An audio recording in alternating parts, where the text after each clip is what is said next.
atin. Magandang gabi po muli sa ating lahat, mga kapatid.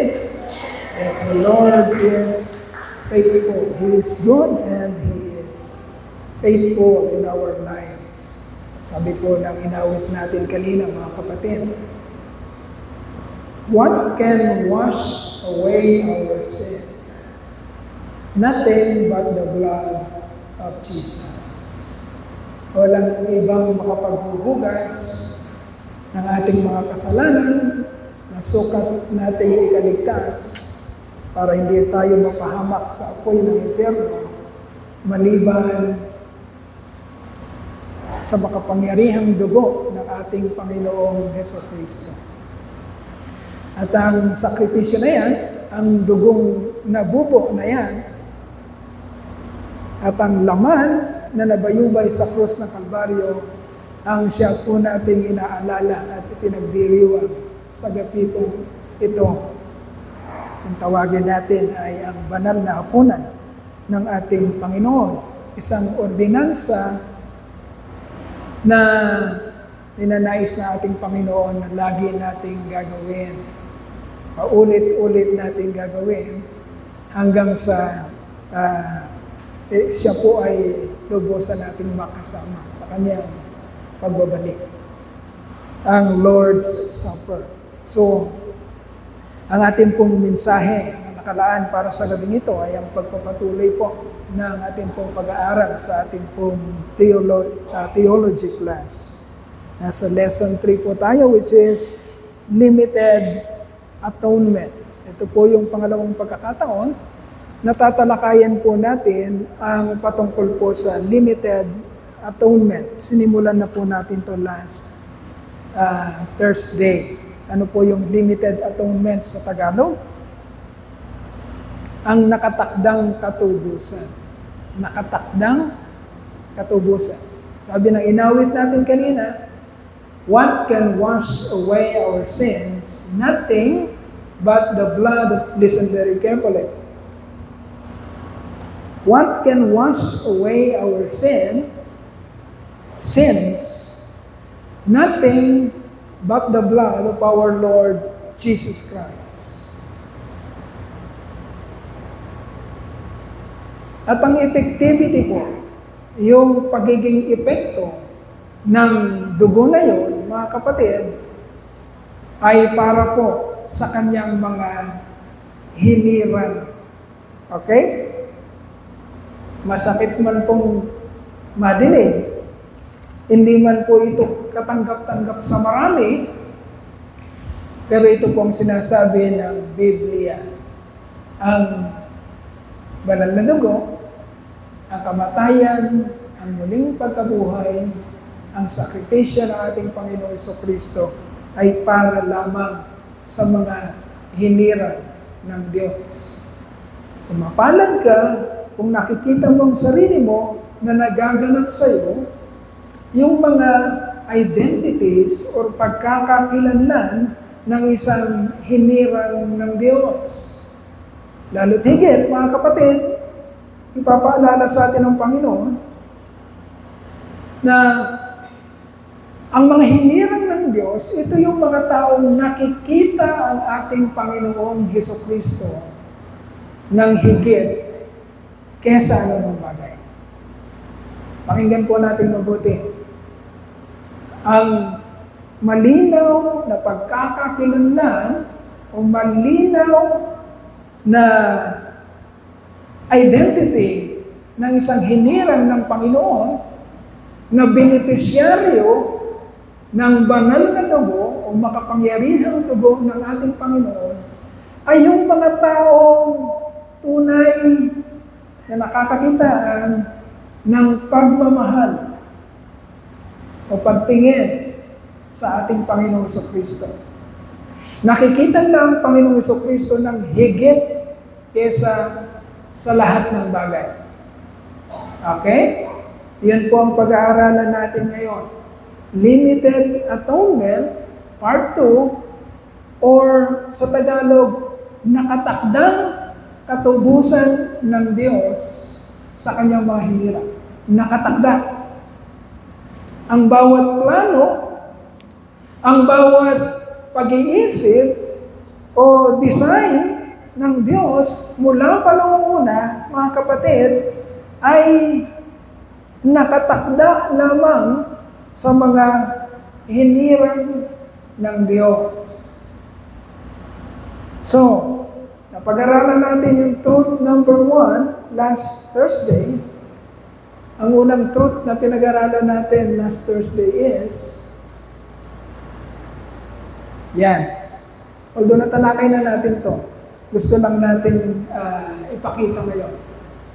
Yung unang truth, Christ's death is set forth in Scripture as that which actually accomplished salvation, not that which merely made salvation possible. Okay.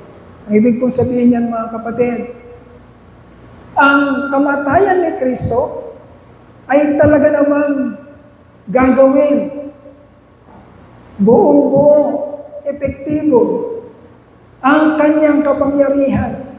Ibig sabihin, maliligtas nga 100% ang kanyang mga hinirang. Hindi ibig sabihin na ang kamatayan ni Jesucristo ay ginawa lang posible ang kaligtasan. Hindi po gano'n. Hindi po niya parang in-offer lang at bahala na kung sino yung kumuha doon sa kaligtasan na yun. No. Ang kamatayan ni Kristo ay nakatakdang, nakalaan, epektibo sa lahat ng mga hinirang ng Diyos. Hindi niya po in-offer lang to at nilagay sa hapag. Bahala kayo kung kukunin niyo. No. Christ's death is set forth in Scripture as that which actually accomplished. Nagawa niya, tinapos niya ang kaligtasan ng kanyang mga hinirang. Okay? Amen. Truth letter B or truth number 2, which is ito po yung pag-aaralan natin ngayon, mga kapatid, is Jesus Christ was sent into the world to save the people whom the Father had given Him. Okay. Yan po yung susunod na katotohanan under limited atonement. Jesus Christ was sent into the world to save the people whom the Father had given Him. Kaya mga kapatid, ang ginagawa natin ito ngayon, may punteriya po ito. Ang gumagawa lamang po nito ay ang mga hinirang ng Diyos. Okay?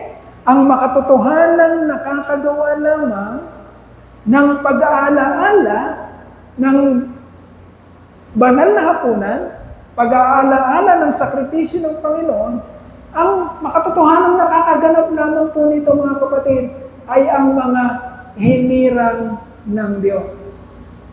Kaya ang kaligayahan po natin, ang kumpiyansa, ang pag-asa, ang kapayapaan ay nakabase, mga kapatid, sa natututunan nating katotohanan na nakikita nating nangyayari mismo sa ating buhay.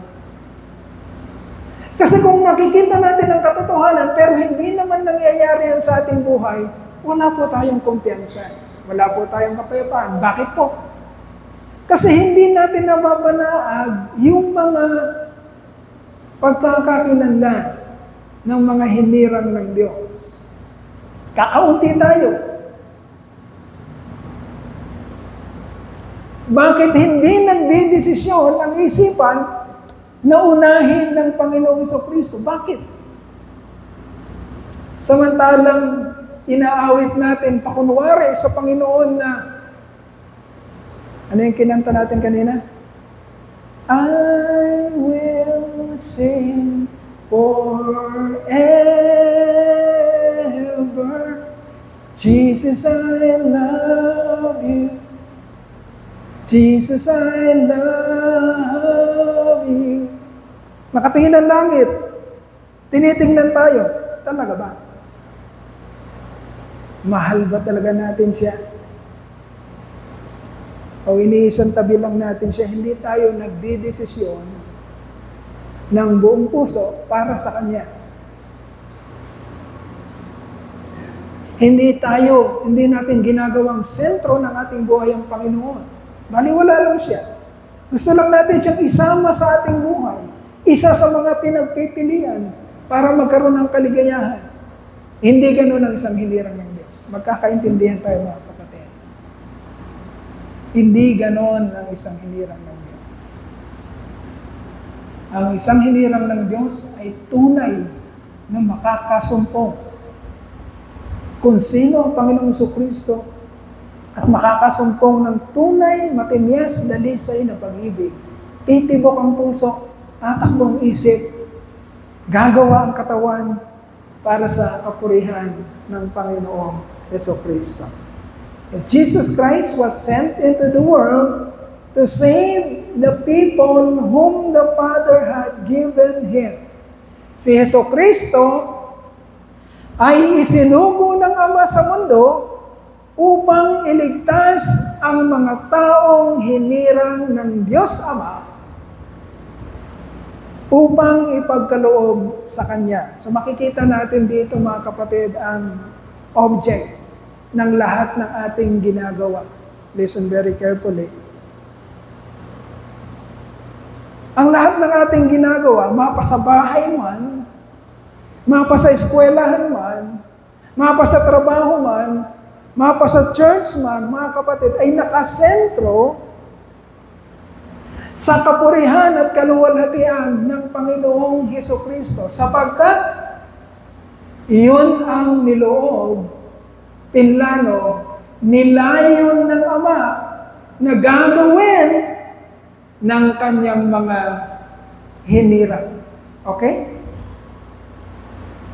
Kapag nakikita mo ang sarili mo na mas higit sa iyo ang mga bagay sa sanlibutan ito, kaysa kay Jesus Christ, manikluhod ka na. I'm telling you the truth, manikluhod ka na sa Panginoon. Sapagkat hindi nangyayari sa iyo kung ano yung pinlano at nilayon at niloob ng Diyos na mangyari sa kanyang mga hinirang. Baka akala natin ganun-ganun lang yun. Baka akala natin ang batayan ng mundo ay katalinuhan, kagandahan, kayamanan, o anuman para tayo ay mapunta doon sa kaluwalhatian ng Ama.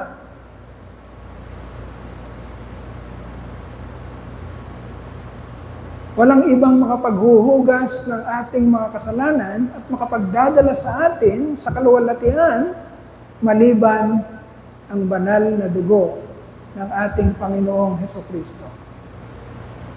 Magugulat kayo kung anong nangyayari sa mundo ngayon. Kung ipinopokus natin ang ating isipan sa kung anong nangyayari sa mundo at kung gaano nakalayo ang sangkatauhan sa Panginoong Jesucristo. Magugulat kayo kung ano na ang kayang gawin ng tao. Karumalduman na kayang gawin ng tao, na matatalino,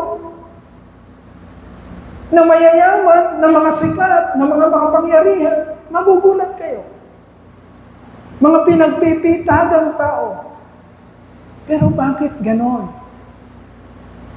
Bakit ganon ang kanilang isip, ang kanilang puso, ang kanilang mga gawain? Napakalayo sa Panginoon. Ibig sabihin, mga kapatid, hindi batayan ang dunong mo, ang kapangyarihan mo, ang kasikatan mo, ang yaman mo, hindi batayan para maging tunay na kaluguran ka sa harapan ng Panginoon.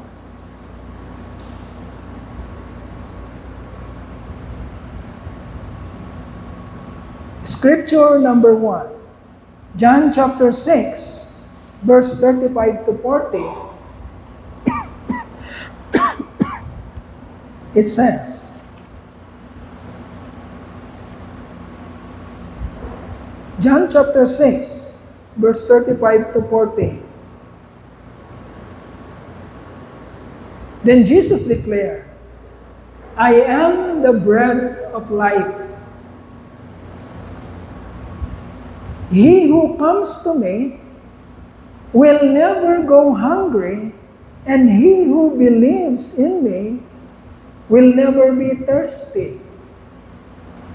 But as I told you, you have seen me, and still you do not believe.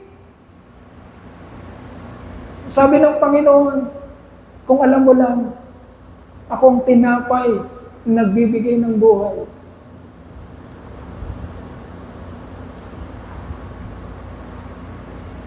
Ang sino mang kumakain at umiinom ng aking dugo, kailanman hindi na magugutuman, kailanman hindi na mauuhaw. Pero, hindi mo naiintindihan yon. Naririnig mo, pero hindi mo naiintindihan. Sinasabi ko sa inyo, sabi ng Panginoon, narinig mo, nakita mo, pero hindi ka pa rin lumalapit sa akin. Bakit? Sabi dito, but as I told you, you have seen me, and still, you do not believe. Nakita mo na, pero hanggang ngayon hindi ko pa naniniwala. Ang malaking katanungan is, bakit? Bakit nakikita mo na? Ba't naririnig mo na? Ba't di ka naniniwala? Bakit ang puso at isipan mo ay malayo pa rin? Anong sagot ni Jesus? Sa verse 37. Bakit?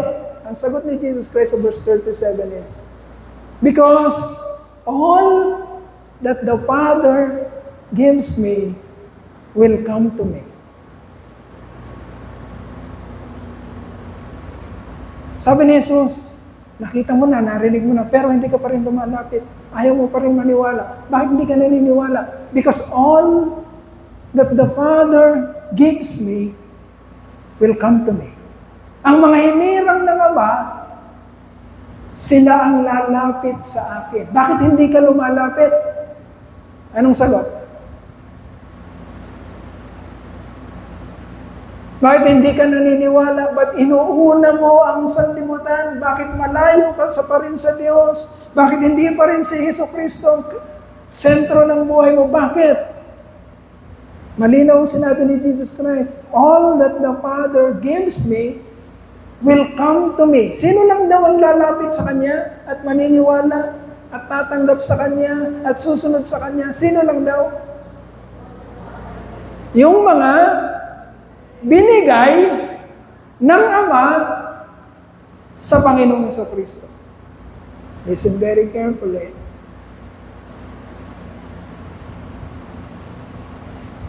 And whoever comes to me, I will never drive away. Ibig sabihin, once na dahil ang Ama ay nagplano na isang araw ibibigay niya ang kanyang mga hinirang kay Jesucristo, kaya ang sino mang lumapit kay Jesucristo, dahil siya ay binigay ng Ama, ang sabi ni Jesus Christ, hindi ko sila ipagtataguyan. Meaning, 100% acceptance ang mga hinirang pag lumapit sila kanino? Kay Jesucristo. Tatanggapin sila ni Jesucristo dahil yun ang kalooban ng Ama. Dahil inilalapit ng Ama ang mga hinirang kay Jesucristo. Verse 38, for I have come down from heaven. Sabi ni Jesus Christ, for I have come down from heaven not to do my will, but to do the will of Him who sent me. Ito ang example natin, mga kapatid. Makinig po tayo mabuti. Sino example natin? Si Jesus Christ.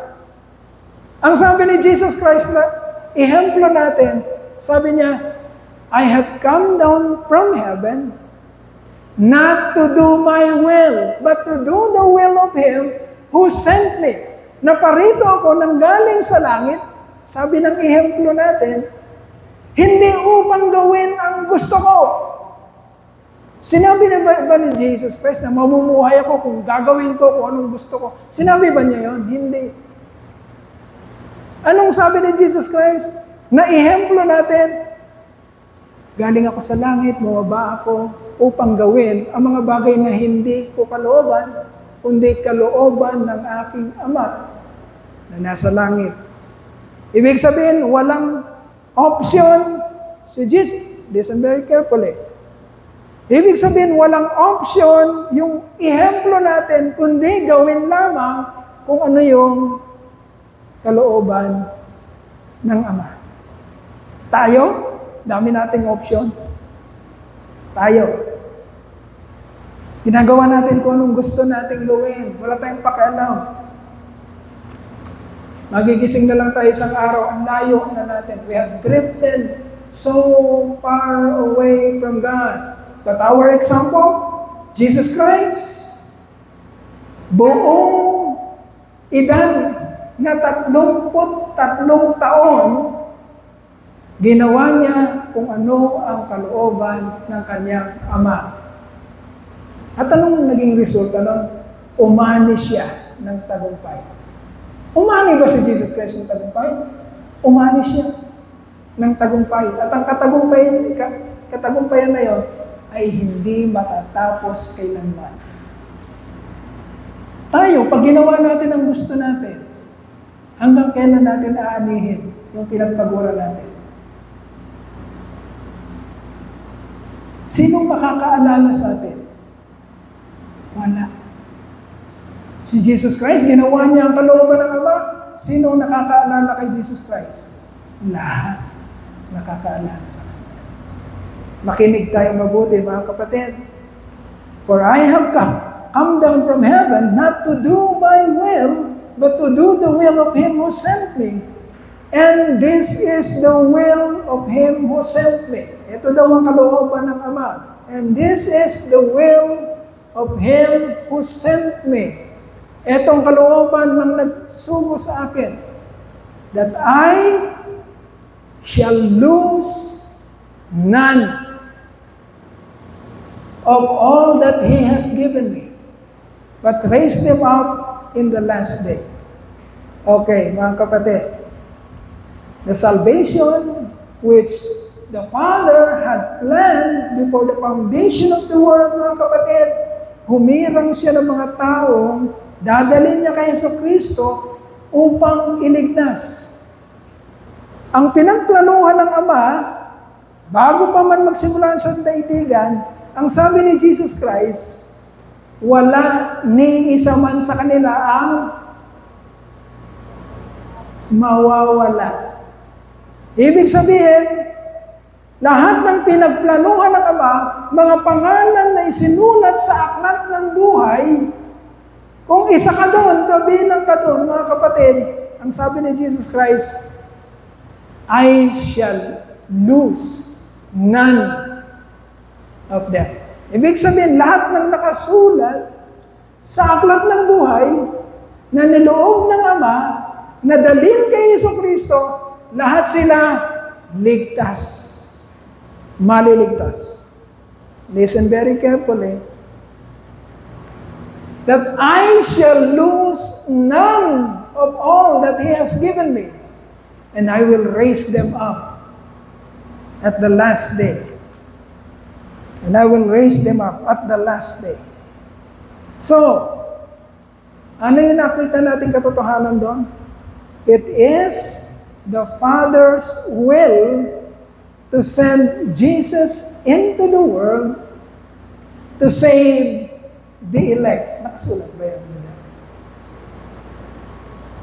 Number 1. It is the Father's will to send Jesus into the world to save the elect. Mga kapatid, merong isang trabaho ang Panginoon, isang misyon, bakit siya isinugo ng Ama sa lupa. Ano yung misyon na yun? Upang iligtas ang mga hinirang ng Diyos. Kaya limited atonement nakatakda. Alam ni Jesus Christ kung anong gagawin niya sapagkat yun ay nakatakda, itinakda ng kanyang Ama. Hindi magliliwaliw si Jesus Christ sa mundo. Hindi siya magpapaka-yaman, hindi siya magpapaka-sikat-sikat, hindi siya magliliwaliw sa mundo. Anong gagawin ni Jesus Christ? Ang kalooban ng Ama. Jesus Christ, the Father, it is the Father's will to send Jesus Christ into the world to save the elect. At yan ang inaalala natin ngayon, mga kapatid. Ang inaalala natin ngayon ay ang misyon ng Diyos sa pagsusugo ng kanyang anak, ang ating Panginoong Jesucristo, upang gawin ang nag-iisang misyon, ang nag-iisang trabaho. Ano yun? Upang iligtas ang mga hinirang ng Diyos. At kung isa ka sa mga hinirang ng Diyos, naiintindihan mo kung anong nangyayari ngayon.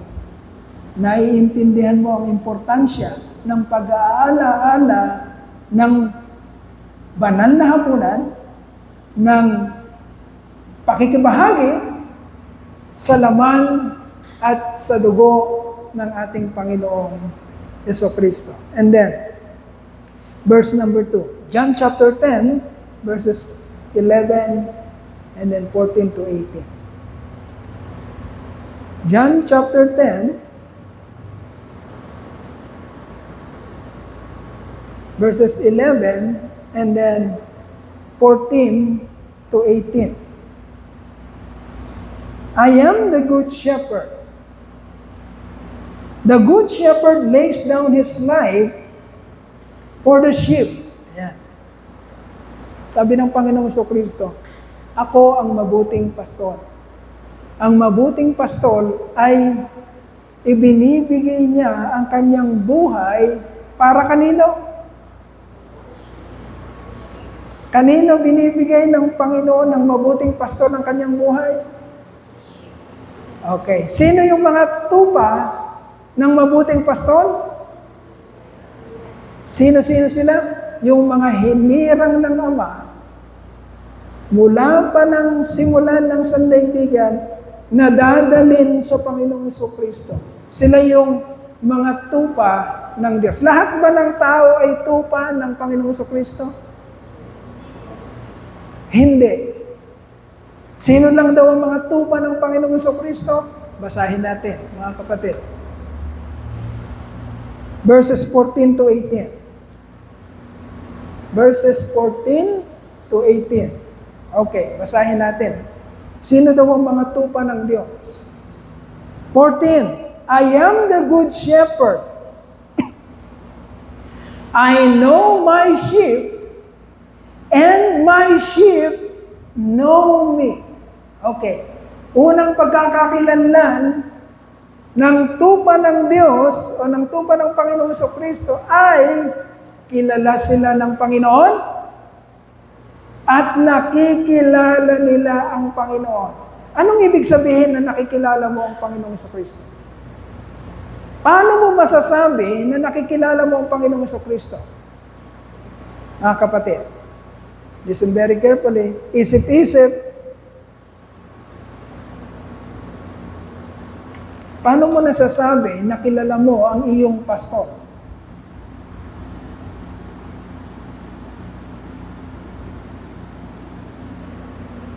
Paano mo nasasabi kung titingin ka sa pastulan na ang tumatawag sa mga tupa ay ang kanilang pastor? Kung manunood ka sa pastulan, maraming koral, marami ring mga pastol. Paano mo masasabi na ang tumatawag sa mga tupa ay yung kanilang pastor? Sumusunod sila. Okay? Kapag tinawag ng pastor ang kanyang mga tupa, isa-isa yung lalabas sa kulungan, tutuntunin ang tinig ng kanilang mabuting pastor. Ang tanong, sino pastor mo? Si Jesucristo? Naririnig mo ba ang kanyang tinig? Naririnig mo ba ang kanyang calling? Naririnig? Sumusunod ka ba sa calling niya? Yun. Sumusunod ka ba sa calling niya? I am the good shepherd. I know my sheep, and my sheep know me. Just as the Father knows me, and I know the Father, and I lay down my life for the sheep. Sabi ni Jesus Christ, ganito ang pagsusunuran. I know the Father. The Father knows me. Kilala ko ng Ama, and I know the Father, at kilala ko ang Ama. Paano niya nasasabi? Paano natin masasabi na totoo ang sinasabi ni Jesus Christ na kilala siya ng Ama, kilala ni Jesus Christ ang kanyang Ama, reciprocated? Paano natin nasasabi na nagkakaintindihan sila at may maganda silang pagsusunuran? Paano natin masasabi? Sabi ni Jesus Christ, hindi ko sinusunod ang aking kalooban. Ang sinusunod ko ay ang... Okay. Malinaw, mga kapatid? Yun ang example natin. Ang example natin is, sabi ni Jesus Christ, the Father knows me, and I know the Father. Ano natin masasabi? Nakilala niya ang kanyang Ama because I am doing my Father's will. Ano daw ang will ng kanyang Ama? I lay down my life for the sheep. Anong kalooban ng Ama? Ibigay ni Jesus Christ ang kanyang buhay para kanino? Para sa kanyang mga tupa. Okay? Ibinigay ba ni Jesus? Ayun, mga kapatid. Hindi madali ang kalooban ng Ama. Tama? Madali ba ang pinapagawa ng Ama kay Jesus Christ? Ang pinapagawa ng Ama kay Jesus Christ ay ibigay mo ang iyong buhay para sa iyong mga tupa. Sila na aking hinirang para ipagkaloob sa iyo. Ibigay mo ang iyong buhay para sa kanila. Madali ba yon? Hindi. But Jesus Christ gave it anyway. Yun ang inaalala natin ngayon, mga kapatid. Hindi madali, pero ginawa ng ating Panginoon sa Kristo. Ikaw, ako, tayo, anong utos sa atin? Simple. Mga simpleng utos. Hindi para katayin, kundi huwag niyong kalilimutan ang pagdalo sa mga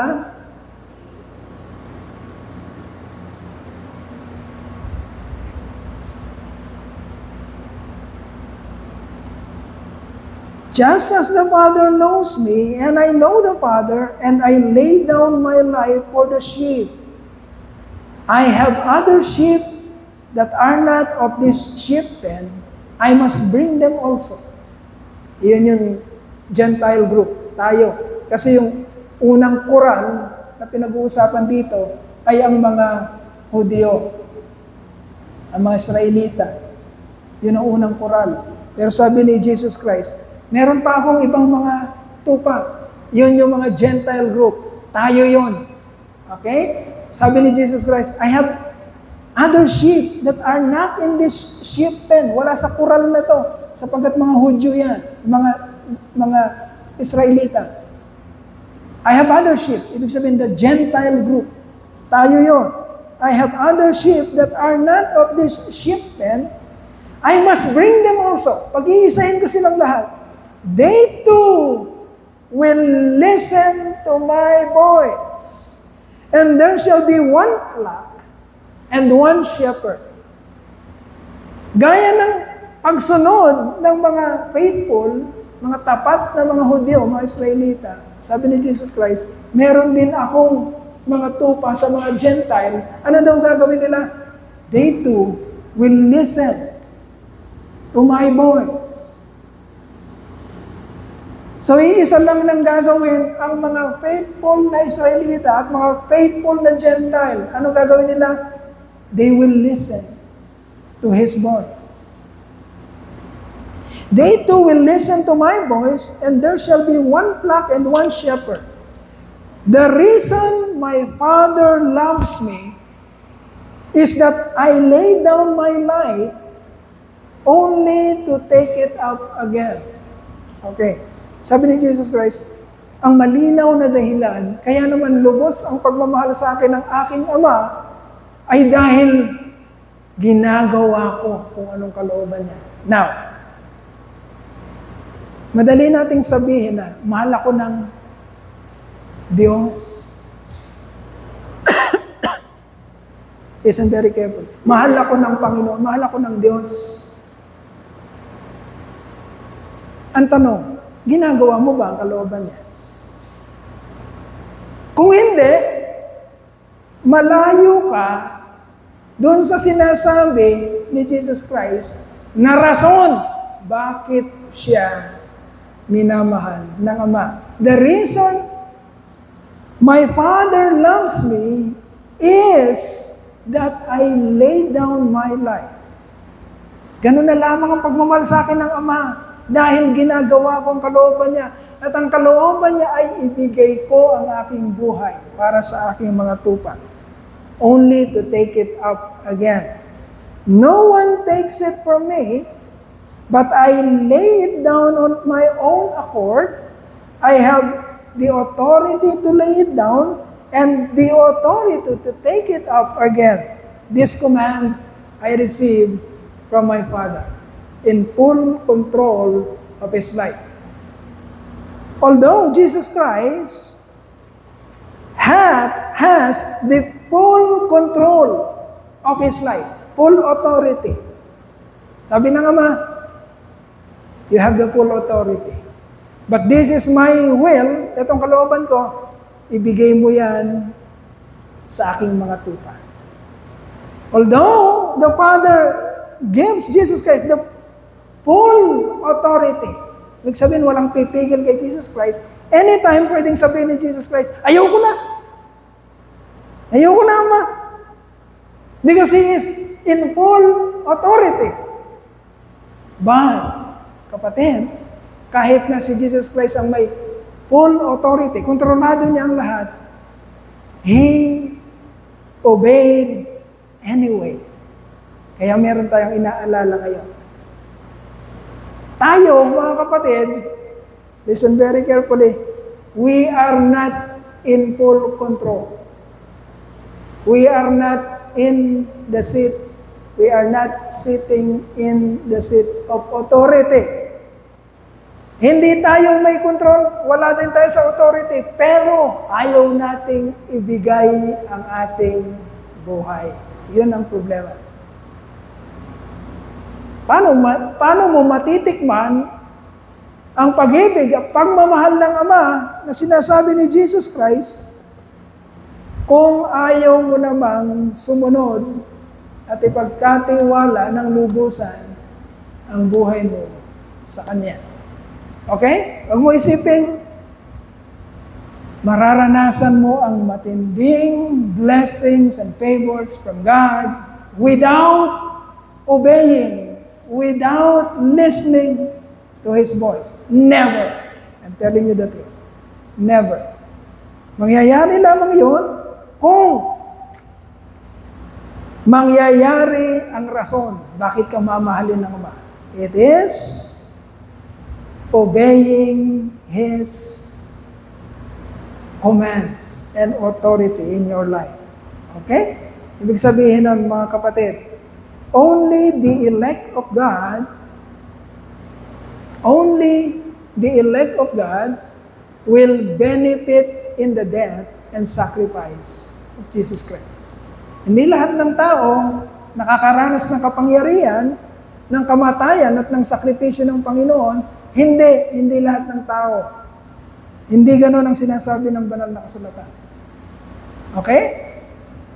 Sino lamang daw ang nakakaranas ang mga hinirang ng Panginoon, ang kanyang mga tupa. And lastly, point number 3. Ephesians chapter 1, verses 3 to 6. Ephesians chapter 1, verses 3 to 6.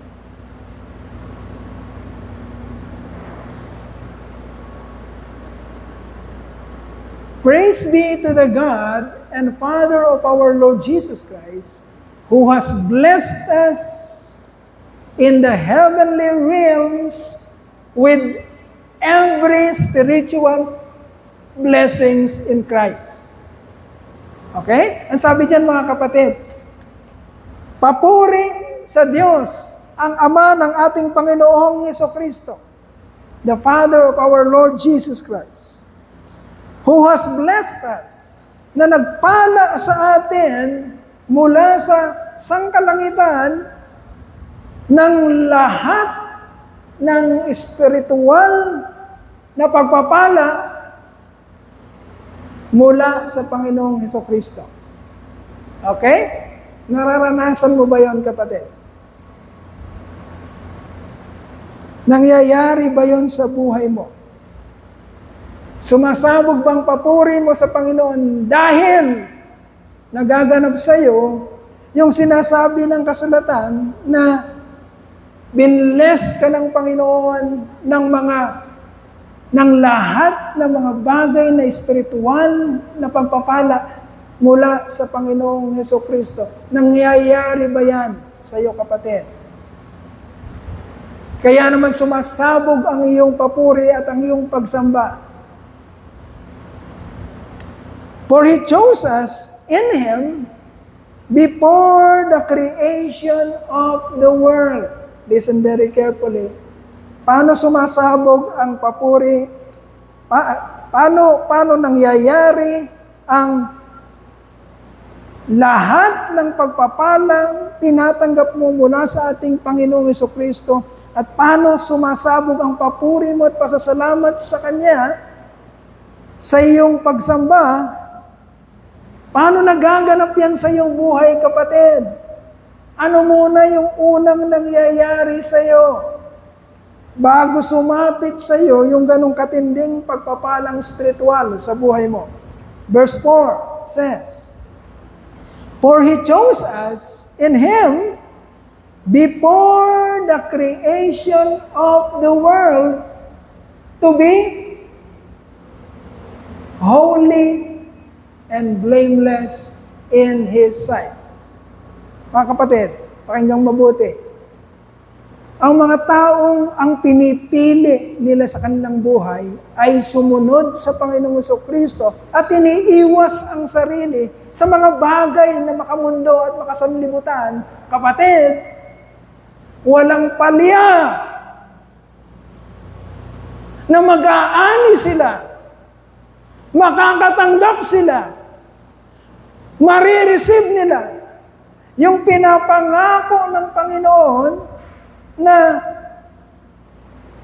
lahat ng mga makapangyarihang pagpapalang spiritual mula sa Panginoong Hesukristo. Bakit di mo natatanggap? Bakit? Ang pinipili mo ay ang mga bagay na hindi patungkol sa Panginoong Hesukristo. Madali lang isipin, mga kapatid. Even logical reasoning. Ang sabi ng Biblia, dalawa ang inabang ko sa'yo. Sabi sa Deuteronomy. Pipili ka kung anong hahatakin mo. Nakapanood na kayo ng game na paghatak mo, may babagsak. Pag hinatak mo, may babagsak. And then, pipili ka, dalawa. Saan kaya dito ang hahatakin ko? At babagsak kung ano yung hinatak ko. Okay. Napakadaling isipin, mga kapatid. Ang sabi ng Panginoon, I have set before you curses and blessings. Ano daw yung sinet ng Diyos? Dalawa lang, curses and blessings. Ano yung curses sa Tagalog? Sumpa, yung isa, pagpapala. Napakadaling isipin mga kapatid, dalawang pagpipilian. Sabi ng Panginoon, I have set before you curses and blessings. Curses, if you disobey. Blessings, if you obey. Sabi ng binasa natin, praise be to God who has blessed us in heavenly realms with every spiritual blessings in Christ. For He chose us in Jesus Christ before the creation of the world to be holy and blameless in His sight. Ibig sabihin nun, mga kapatid, if your life is being made holy and blameless, it is tantamount that you are choosing what? Blessings. Because you are obeying God. If you choose blessings, para mong hinatak, pag sumusunod ka sa Diyos, para mong hinatak ang blessing. At hindi sasablay na talagang ang babagsak dyan ay blessings. I'm telling you the truth, my dear brethren. Hindi sasablay sapagkat yun ang pangako ng Ama.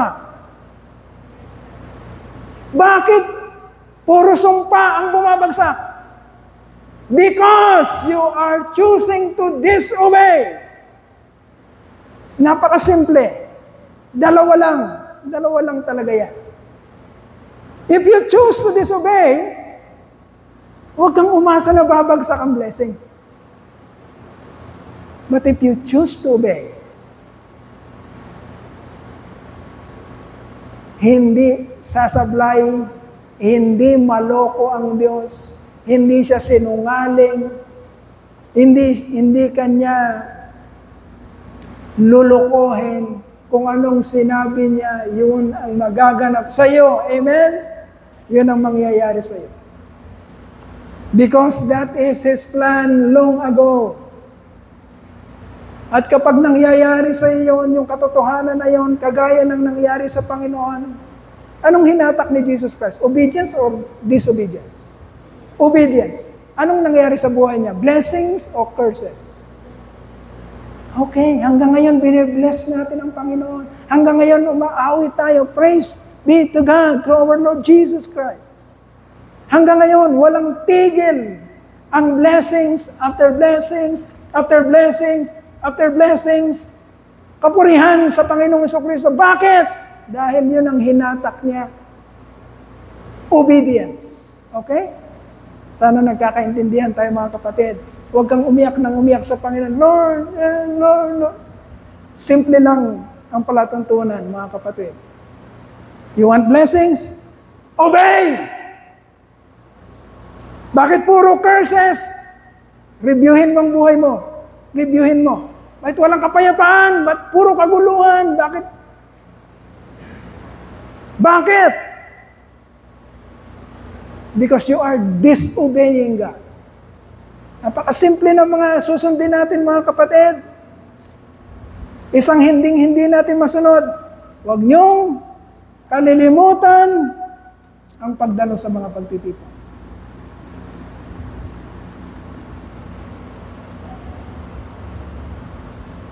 He predestined us to be adopted as His sons through Jesus Christ in accordance with His pleasure and will, to the praise of His glorious grace, which He has freely given us in the one He loves. Okay, mga kapatid. Ang truth niyan is, ano yung truth ng huli nating, the effectual spiritual blessings of God or the elect can only be received in Christ and through Christ. Ibig sabihin yan, mga kapatid, huwag mong hanapin ang kaligayahan sa mundo. Huwag. Kristiyano ka. Iba ka sa mundo. Pakinggan natin mabuti ito.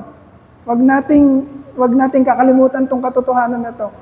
Kung Kristiyano ka, kapatid, sa paglakad mo sa mundong ito, huwag mong hanapin ang kaligayahan mo, ang katiwasayan mo, ang karunungan sa sanlibutan. Hindi mo matatagpuan doon. Wala doon. Walang-wala doon. The effectual spiritual blessings of God, mga kapatid, ay masusumpungan mo lamang, matatanggap mo lamang sa pamamagitan ng Panginoong Jesucristo. Kung wala kang malinaw na pakikipagrelasyon sa Panginoong Jesucristo, wala kang malinaw na pakikipagsunuran sa Panginoong Jesucristo, kung hindi mo talaga siya kilala, kung iniiwan mo siya, sinasantabi mo siya, ini-ignore mo siya, ayaw mo siyang pakinggan, ayaw mo siyang sundin, huwag kang umasa. Maglilinawan tayo mga kapatid.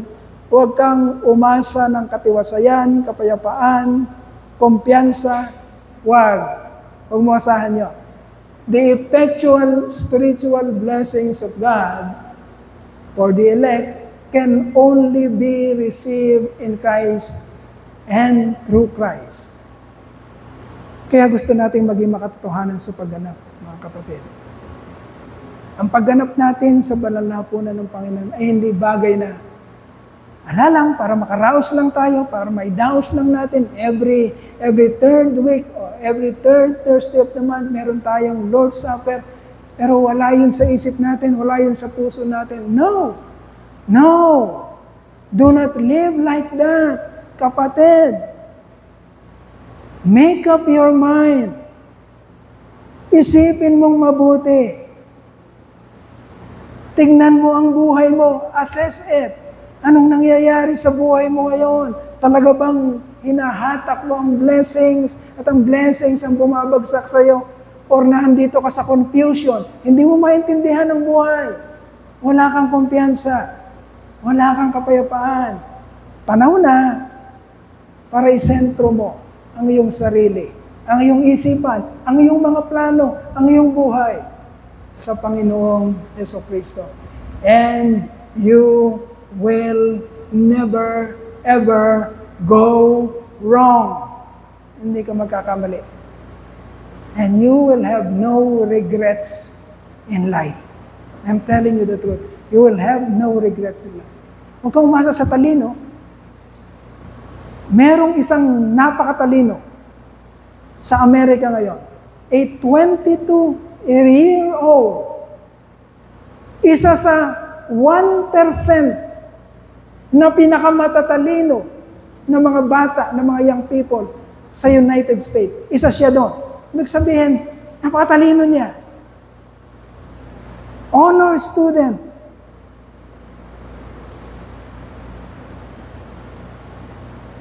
Meron siyang presidential scholarship. Hinahangaan siya.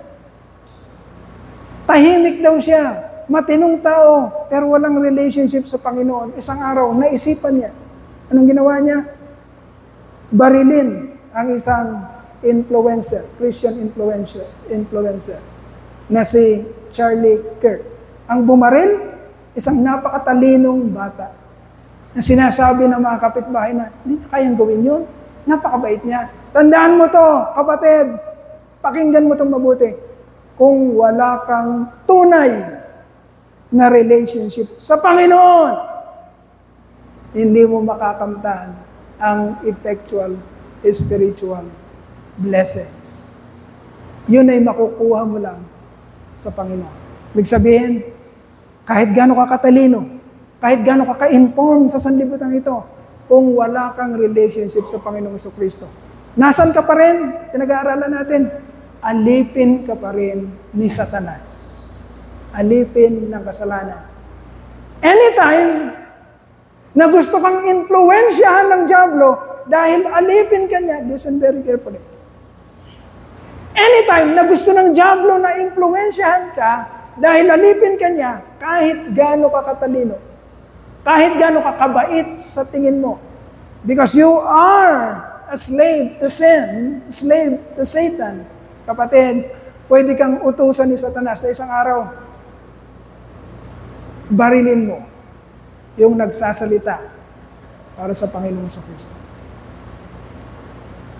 Tandaan mo, kapatid, iba ka.